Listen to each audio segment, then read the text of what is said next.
hands together for one of my best friends, an absolute treat. Give it up for Eric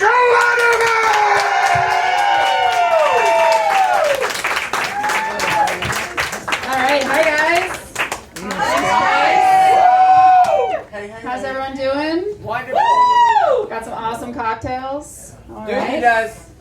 So I'm pretty new to Florida. Is anyone else a transplant? Yep, right here. All right. You got a few New Yorkers, right? No, transplant, not trans. Hey, these are all natural, so. So I moved down here. I'm originally from New York, and I moved here from Chicago. And I've had some culture shock getting used to it down in Florida. Like the other day, I was walking down the street, and I saw a guy wearing a shirt that said "I heart sluts" in giant letters. And he was holding a toddler's hand. Oh my God.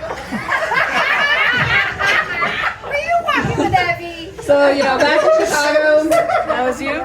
She can't read, it's fine. So back in Chicago, I'd be a little alarmed, start looking up local Amber Alerts. But down here, it's totally normal. He's just an upstanding father fulfilling his duties. Daddy, what's a slut? Your mom, baby. That's why I love her.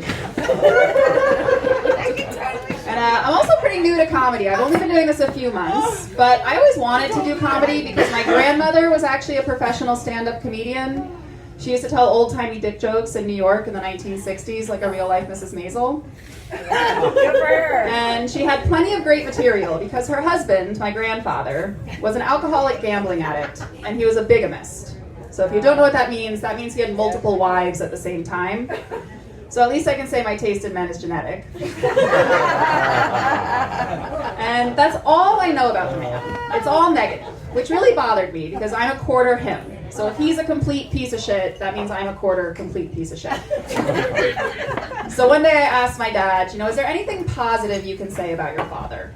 And the only thing my dad could say was, he's dead. And I said, that's actually fantastic news because I'm a quarter dead inside. So I inherited something from it. I really hate going to the doctor. Are there any doctors in the house? Nurse.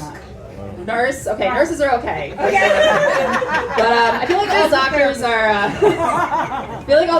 are sadists, and they just ask you to do a series of impossible tasks.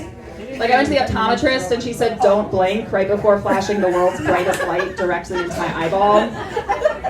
Or we have a dentist and they're like, "Don't swallow," as they're squirting you with the miniature jet stream. Like, do a better job. And I have no medical training, but I'm pretty sure blinking and swallowing are involuntary. The worst is when the gynecologist tells you not to come.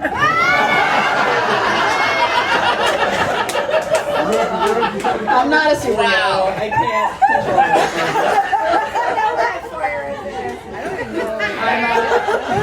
Damn. One of the I'm not currently in therapy, although a lot of my friends say I probably should be. Have you ever noticed it's always your most fucked up train wreck friends who push therapy on you the hardest? Yeah. They're like, "I love my therapist. I've been seeing her for years. I'll get you a referral." Like, no thank you. That's not a glowing endorsement. But I was in therapy for a very long time, and I tried a lot of different types of therapy. I tried CBT, ACT, EMDR, but it wasn't until I found THC, LSD, and MDMA that things started. Yeah, so we're doing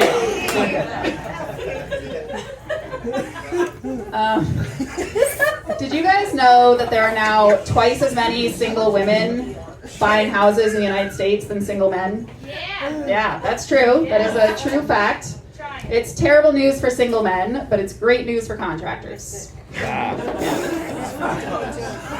My thermostat wasn't working, so I paid a guy $80 to come out and look at it, and all he did was change the batteries. I didn't even know I had batteries. But I do try to be handy around the house. I try to fix things up, and I use a lot of glue. If the bottle says all-purpose glue, I will use it for all purposes. Like if the towel rack is wobbly, I just use glue. No need for a screwdriver. If there's a hole in the couch, I don't need to know how to sew, I just use glue.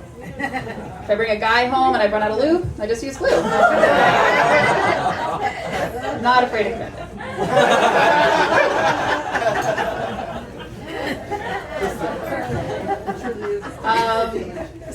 fairly tall, and I'm single, so on the dating apps, I'm honest about my height. Men know that I'm 6 feet tall before entering into the sacred contract of matching with me. But still, we chat and set up a date. I put on makeup and a pretty dress. I drive down to the date like this with the AC cranked down so my hips don't set, like Hunchback of Boca Raton. And still, I walk into the date, and the first thing the guy says is, "Oh shit, you're tall." And I say, "Oh shit, you can't read." Listen, you squirted all over my And I know the date's over at that point. Like his dick just retracts into his body like it's stuffed on a Lego. It's not going back into play.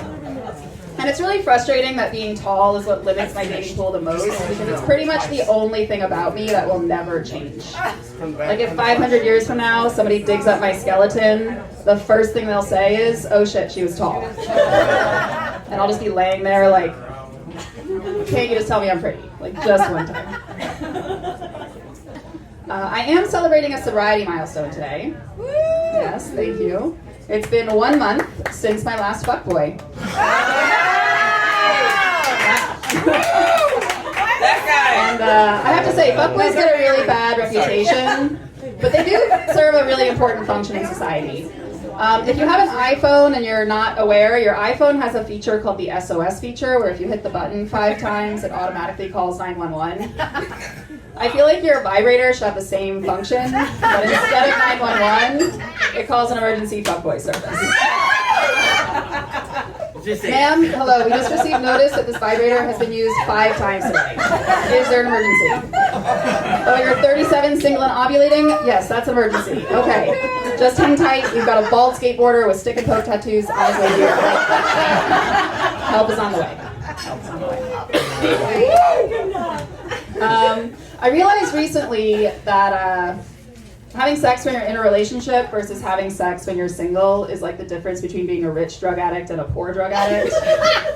Like when you're in a relationship, you're having sex multiple times a day, every room of the house. Let's invite the neighbors. Not worried about running out. And then suddenly you're single, your body goes into withdrawal like a diabetic going into insulin shock.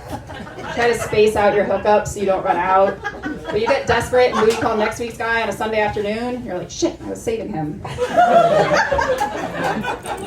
So you start saying yes to things just because they're available. Like, girls? I'll try girls. I don't think it'll do much, but it can't hurt to try. But next thing you know, you're a heroin addict. Yeah. I think it's really weird how no matter what brand your vibrator is, they all have the exact same settings. Like they all have that weird bzz, bzz, bzz, bzz. She knows.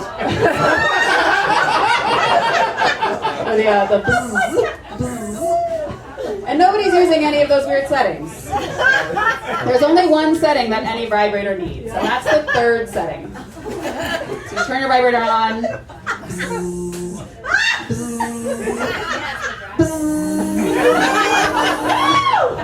And that's the only one you need. But sometimes you hit the button by accident and you get the bzz, bzz. You gotta keep hitting the button to get back to the good one. Like you're scrolling through daytime television, so Holy shit. you keep passing all these soap operas. You're like, who's watching these?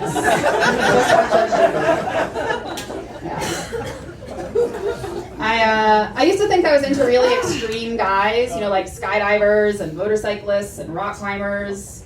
But it turns out I'm actually just into guys with traumatic brain injuries. Yeah, they're really cute. They call you babe on the first date because they remember your name. Okay, that's a good one. Let's see. Okay, I'll finish with one more joke. So I was a little bit worried about my behavior around sex, so I looked online and I found a quiz that you can take that tells you whether or not you're a sex addict. But I think the best indication of whether you're a sex addict is how turned on you get by answering the questions. It's like, do thoughts of sex distract you from your work or studies? Well, yeah, they do. Thanks for asking. And do you engage in risky sexual behavior? Yeah, sure, sometimes. Is your idea of an ideal Saturday night getting spit roasted at an orgy? It's like, how does this thing know my kinks? All right, guys, that's all for me tonight. Give it up for your host, Trace Rossi. My name is